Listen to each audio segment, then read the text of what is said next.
What's good? Here we go again. Uh,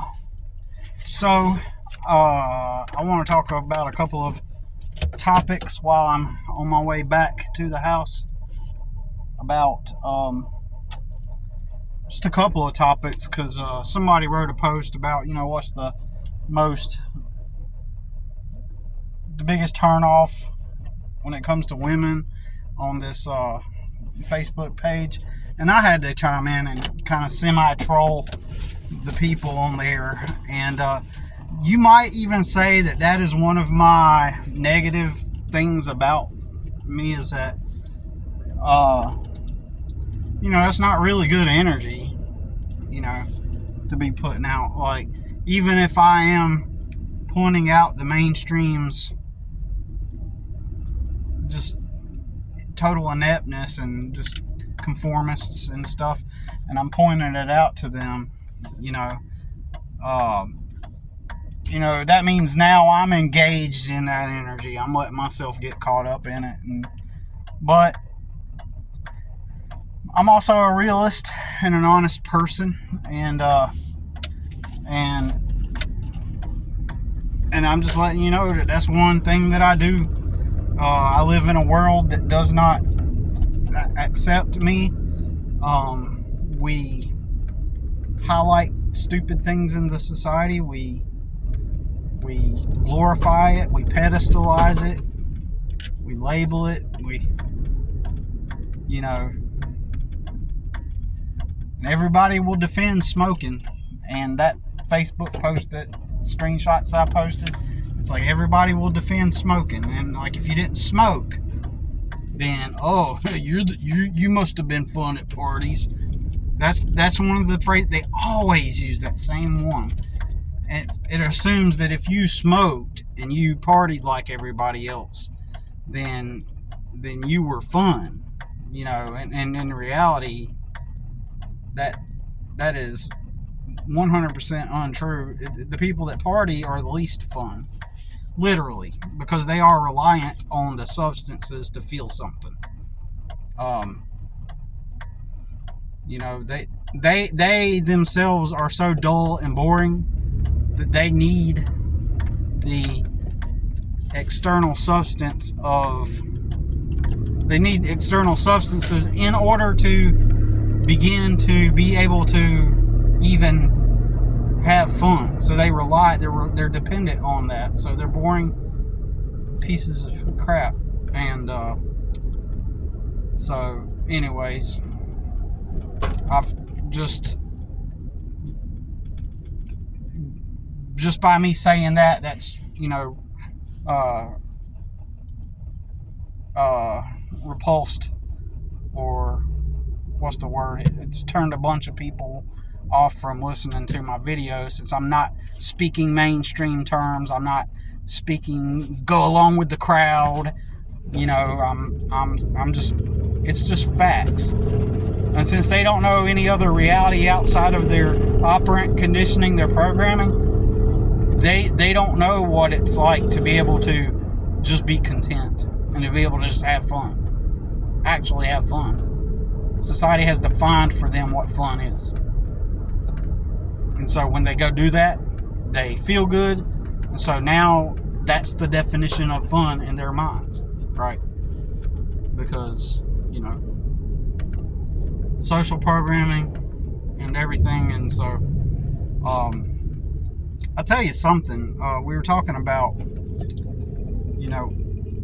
I wanted to talk about, I never wanted my channel to be about this. I wanted to talk about simulation and simulated reality and how to navigate it, right? Basically.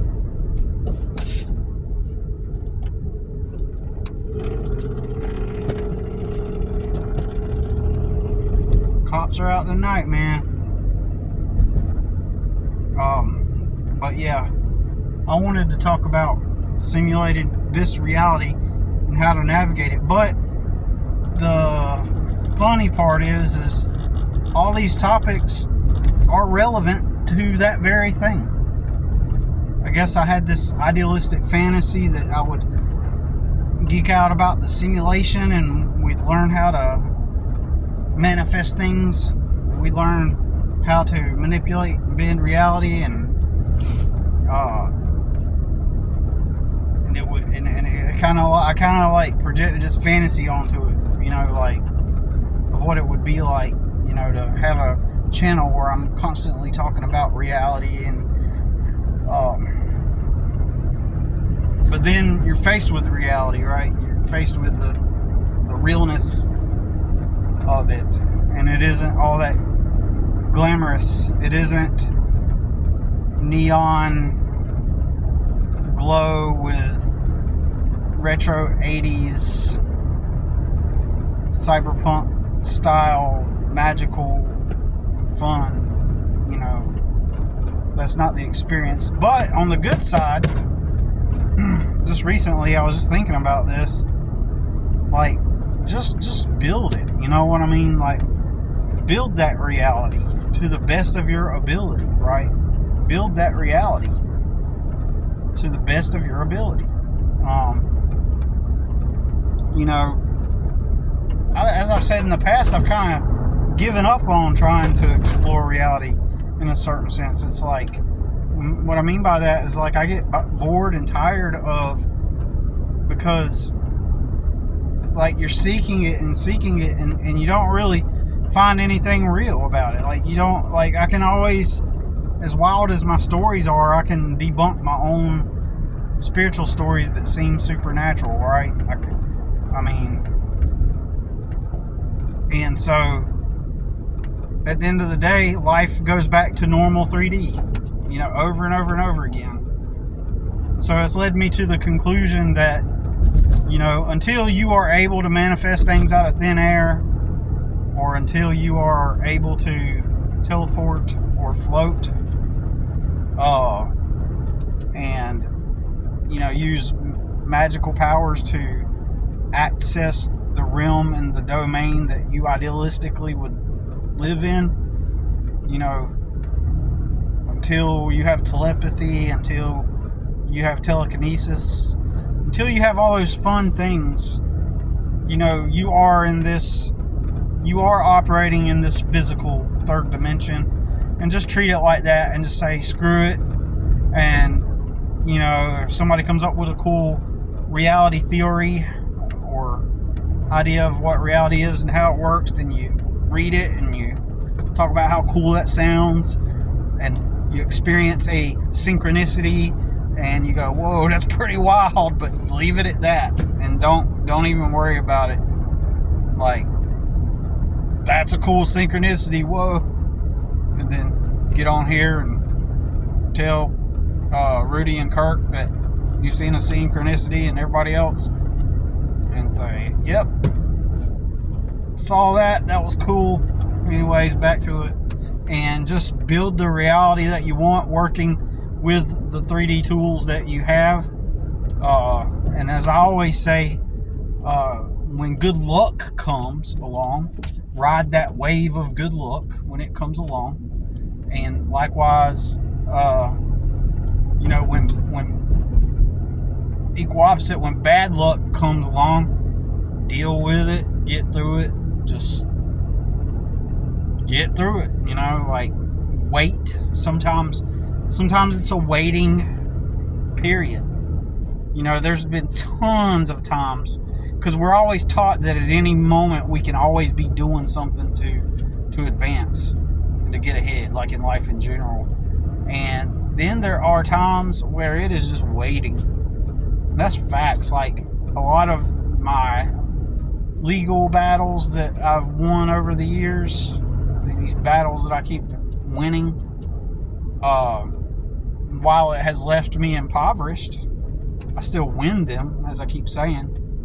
That's the crazy part, you know. That's, when I word it that way, it just really makes emphasis on that reality, like the reality of the fact that I've won all of them, right? Every time. I mean, I take that back. In general, like, I've won overall. I've won the war, but I have had to lose some battles along the way, and I've even had to do some tactical losses along the way, right? So in order to win in the long term. But during this time, there have been times where, like, I couldn't do anything, right? Let me rephrase that. There were times that I couldn't do anything, right? And that meant that, during the times that you can't do certain things, you introspect, self-reflect, and do what you can. Just stay on top of house chores, stay on top of things that you have to get done, and that's what I mean by waiting. Like, you do everything that you...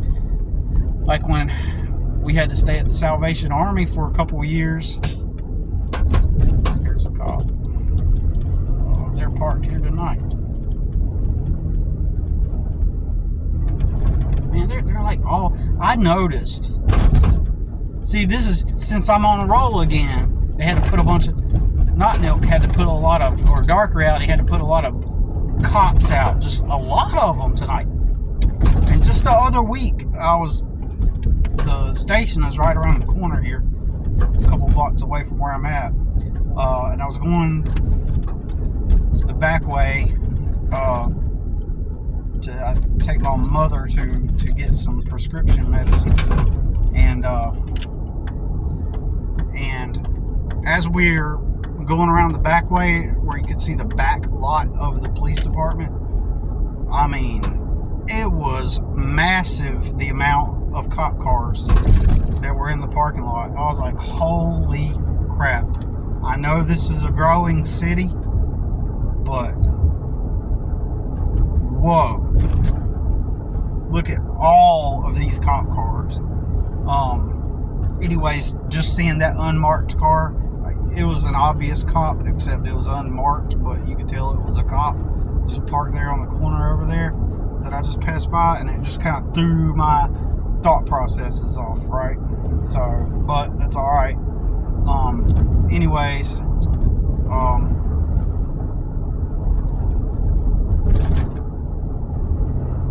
so what were we talking about, right? You wait the bad luck out, and you kind of let it pass. But in that time, you're doing self-reflecting. You might plan some stuff out, what your plans are, if you could get the mental clarity, because sometimes, during that time, the mental clarity is it's hard to have mental clarity during those times sometimes, because you have to worry about now. Like, there's been times where I'll go without money for a couple weeks, and the only goal in that moment is to find food, right? To get just enough money, to get just enough food to get by. So that's what you're thinking of, and so you're at your base primal level. You're operating based on your primal needs, your basic needs. So that's what poverty does to you. You're constantly in that state because you have to worry about that. You don't have the luxury of being able to plan ahead and think forward. Although, if you do that, it does. If you do that, and you can, like, set aside times where you can write out your goals and stuff and plans, then that's good. But anyways, I wanted to talk about, like, women. I didn't want to make my channel about this, but it is part of life, and I really want to hesitate or refrain from talking about that too much at all, because I just don't think that I have enough experience with women to be able to give a full-bodied opinion. But at the same time, I'm telling you what, I have done things that are kind of opposite of what most people do when it comes to women. Like, I've done different approaches. My experience was unique, in my opinion, and I'm sure there are tons of others. I know of tons of others that have went down similar paths, but but I'll get into that into another video. But at the end of the day, I have learned, like, I have been out with quite a number of women though, right? But I've also called myself an armchair psychologist, and I have spoken to hundreds of women, right, about different things, not in the realm of dating and stuff all the time, but in different situations and circumstances as well, where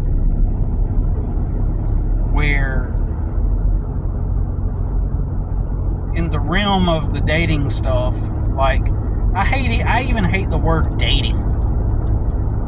I don't know why I hate that word. I don't know. Not because I'm against dating, but I just think the word sounds lame. Like, I'm dating. Like, I don't know. It's just... And my thing about women is what turns me off. Well, there are things that turn me off, like definitely smoking, because if somebody smokes, they're a conformist. That hands down is if you want to know if somebody is a conformist, just pay attention. See if they smoke. Usually, 99% of the time, they're conformists. It's a sign that says, I want to fit in. Look how bright these lights are.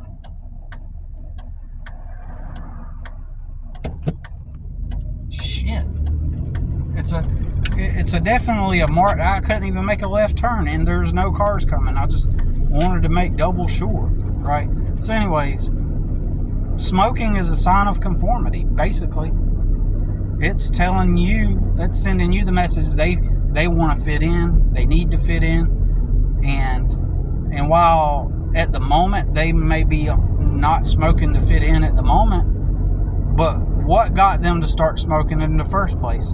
They wanted to fit in, they needed to fit in. And so you can arrive at the conclusion that if she smokes, she's desperate to fit in. She's the probability that she took the mainstream conformist path is extremely high if she smokes. That means even overemphasis on that, like on the fact that you can say honestly to yourself, okay, she's a conformist, she wants to fit in, she's partied. You will find out that most likely she's done drugs. If she smokes, there's a high likeliness that she's also done drugs. So that is a turn off. It's a huge turn off. Plus, every time I see a woman smoke, it makes me think of my mom. Ugh. Because my mom smokes. That makes me think of my mother. And it stinks. But even worse is the conformist part. Like, they're conformists. They want to fit in.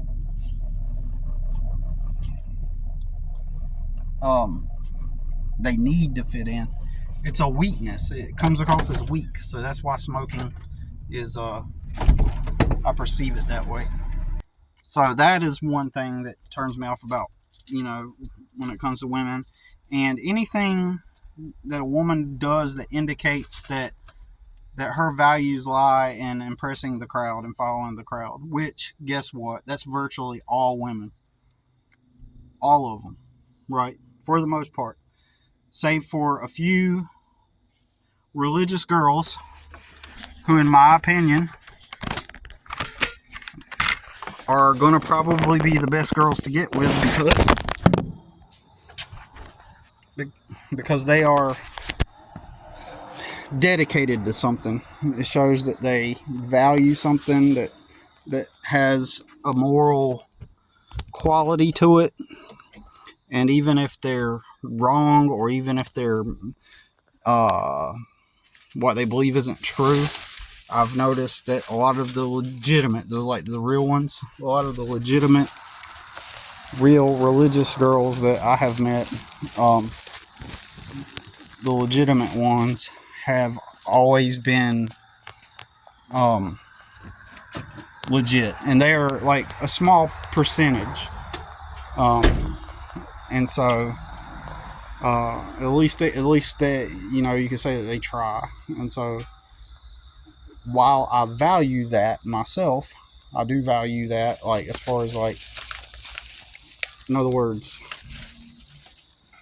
that was what I was attracted to whenever, like, I was a Christian. Like, I wanted to find someone that had those, a sense of having values and stuff, right? That meant that their intent was to, let's not get into the weeds about, like, the religion and stuff, but just, like, the intention is pure, if that makes sense. So their intent is to try to live a life that is in harmony with God, and to live in peace, and to, just basically in general, like,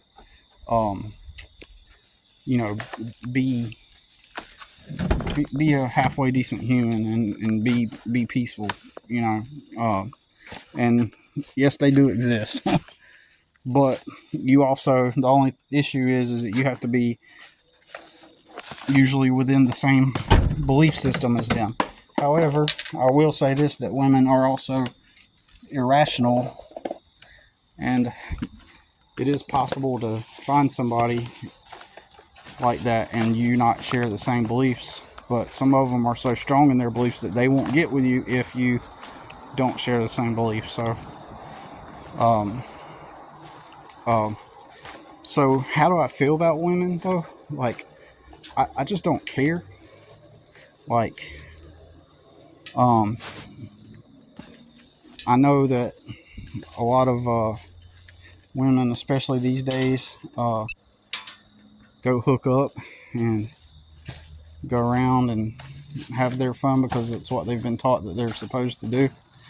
And because all that's about conformity as well. And it's not just about conformity, the activity of going out and hooking up, it just means you get kind of lost in your primal urges.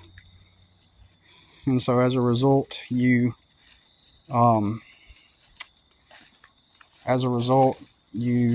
become like just someone that is like a modern day person that is into the instant gratification, quick fix society, right? Like, so, like, it's a hard way to explain this. It's like, I do not hate women, but I don't necessarily like them. I like them, but I'm not attracted to any of them.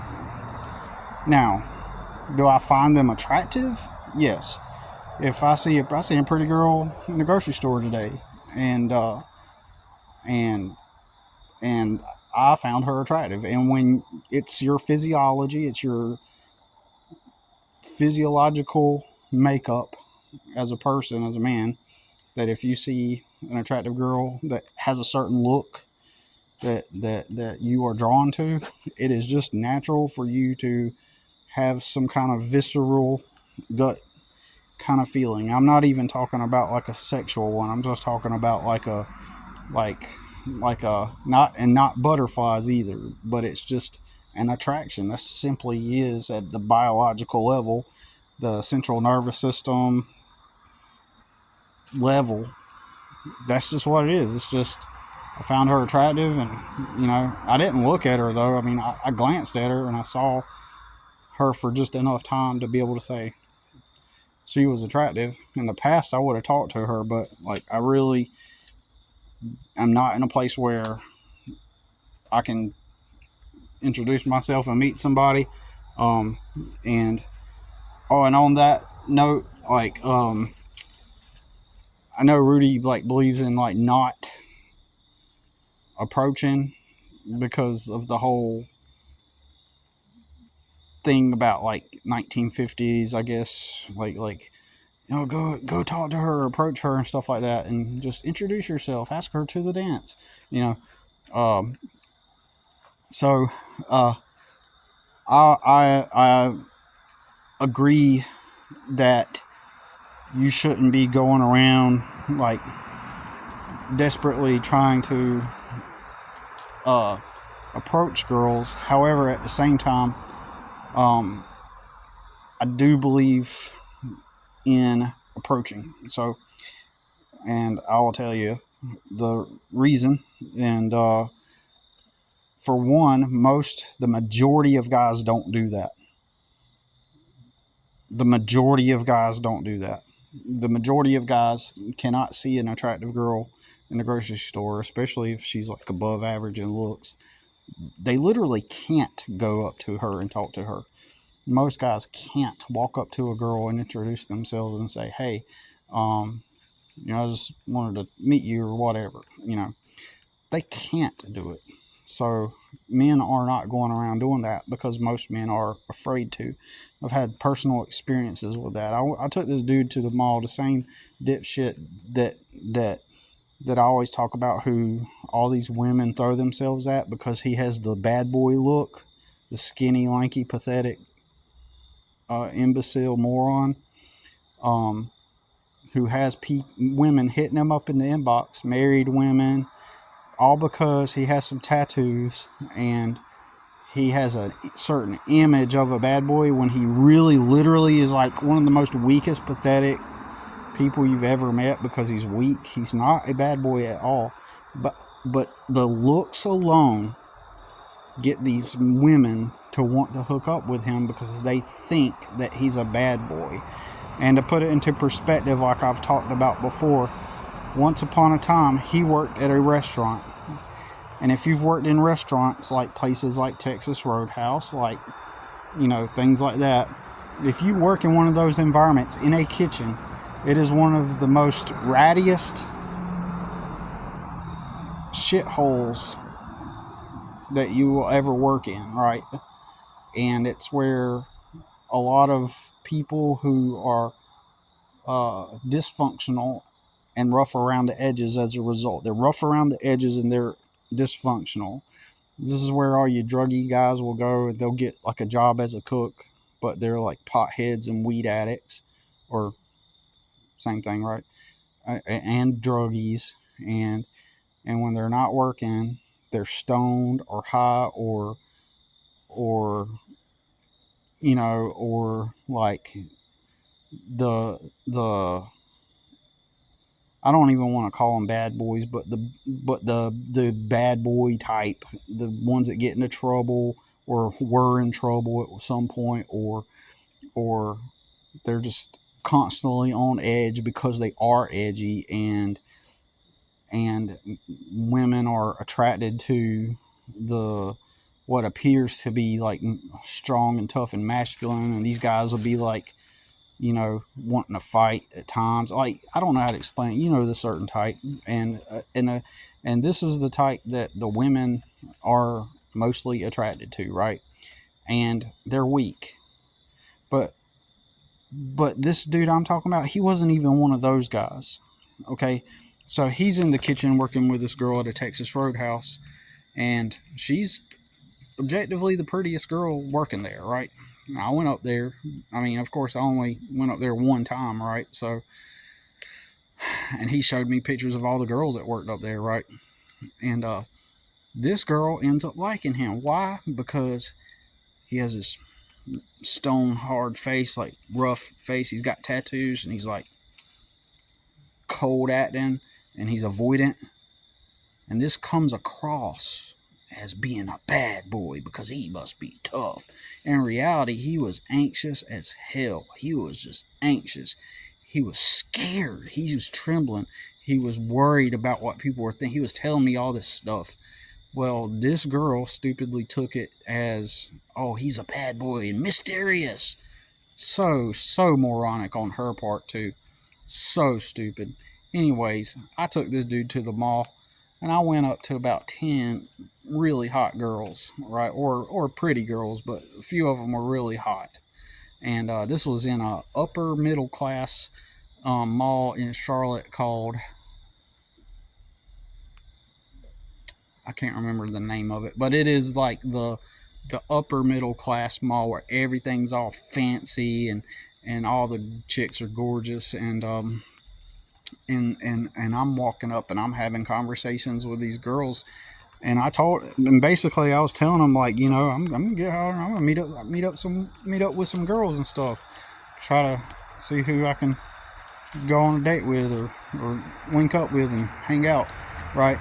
And and let me tell you, this pathetic dude, he didn't know what to say. He was nervous. He was very nervous this whole time, to the point he was having anxiety watching me. And I'm dead ass. We go out when we're done at the mall. We go out to my truck, and we go out to my truck. Well, actually, it was my work truck because I was in my work truck, the job I was at, and we went over there for lunch, and had quite a lengthy lunch. And so when we got out to the truck, he was trembling. His face was red. He was trembling. He couldn't even do what I did, right? And I was ready to go, and he was like, he asked me, he's like, "Yo, do you care if I mean, I know you want to leave, but do you care if I just gotta have a cigarette, man?" And so I said, "Oh yeah, sure." And so he pulled out a cigarette, and he's sitting there leaning on the back of the truck, and his hand is shaking, his face is red, right? He didn't know what he just seen over the course of however long we were in there. It was outside of his reality, right? Out of his experience. He was so nervous.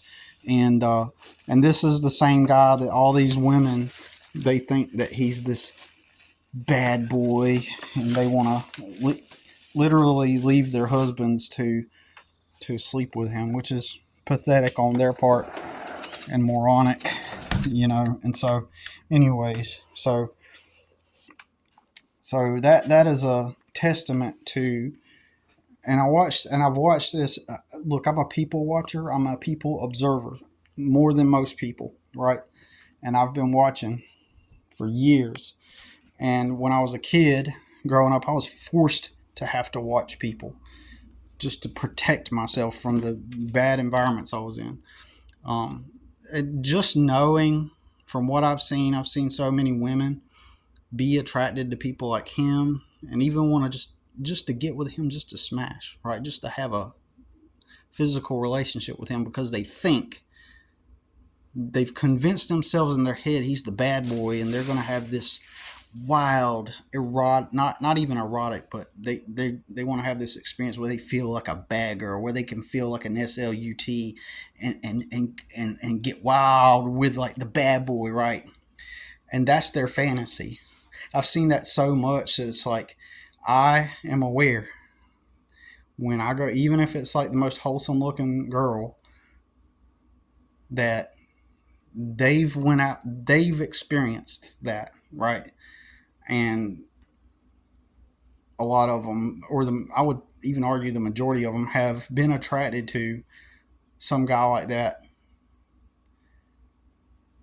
And the fact that they have to like come to the realization later on, that's the biggest turn off. Like the fact that they can't just wait and be in control of I know women are feelings oriented and emotions, but they can't even at that very simple level, for example, like analyze that guy and realize, well, yeah, he's just putting on an act. The fact that they can't like discern that is just. And so every time I get with a girl, like I know in the back of my mind that she's probably been with a guy like that. And so it just turns me off. It's made me neutral, where I really don't care, right, about women. I don't like, there's a part of me that has a desire to make a connection with a woman. But then there's this other side of me that's just like, I don't want to. and I'm indifferent. I don't see. I see women as just people, right? There's just these people, and I see their internal drives and mechanisms. They're the female flesh robot, and I see all the inner workings and mechanisms that drive them and why they do what they do at a biological primal level, at a mammalian level, at a reptilian level. I see all these intricate inner workings and outer workings and psychology and and so I'm like neutral, like there's that part of me that wants to meet them, just because of that initial uh, natural, physiological response to the viewing of the beauty. Um, but I don't sit here like I'm not sitting here looking for my soulmate. I'm not sitting here like, oh, I hope I meet the one. Or I'm also not planning my life out with the goal of finding someone or meeting that expectate or of finding someone or hoping that the right one comes along or the one comes along. And one of my sisters has tried to push that on me, where she's like, you know what, I think you're gonna find the one. And I eventually, I still don't know if she even gets it yet, but I had to tell her on multiple occasions, look, maybe you're not understanding this. I really don't want anybody, right? I don't need anybody, right? Like I don't want anybody. Like I'm not looking. If it happens, it happens. If I meet somebody that we have good chemistry and we enjoy each other's company, and then that's good. That's fine, right? However, I don't believe that there is a one. I don't and I don't care. You know what I'm saying? Like um women just are, right? I don't know how to make that make sense. I don't hate them. Uh, I don't see them as these pure beings, and I don't see them as these uh, dirty sluts. I don't see them as nothing. They're just people, right? So I don't have romantic feelings. Uh, I don't see my. I will never bend my knee and propose. I will never seek marriage. I will never seek marriage, and I will never seek the marriage contract with the government. Right? I will never seek that. Um, um, I have an open door policy. Like, you just, hey, if we vibe, anytime you ready to leave, the majority of people, of humans, are uh, monogamous. They're serial monogamous, right? That's what I believe. And relationships fade in and fade out. Do I believe that marriage is a good thing and that we should encourage it? I do believe that. I really do believe that, and I believe we should encourage family, but not in the under the romantic sense, under the Victorian era created romance, not the rom com romance, not the society romance, not the all when you're in the grocery store and you hear those love songs. Oh, and all I need is you, and blah blah blah, like all that stuff. That's just very extremely unhealthy. But I was going to get into another topic, but I can't remember what it was. Anyways, I can't remember what it was, but um, it's my coffee filter rose project thing. Anyways, there was something else I was going to talk about, but I'll save it for another video. Anyways, we'll talk soon. Peace.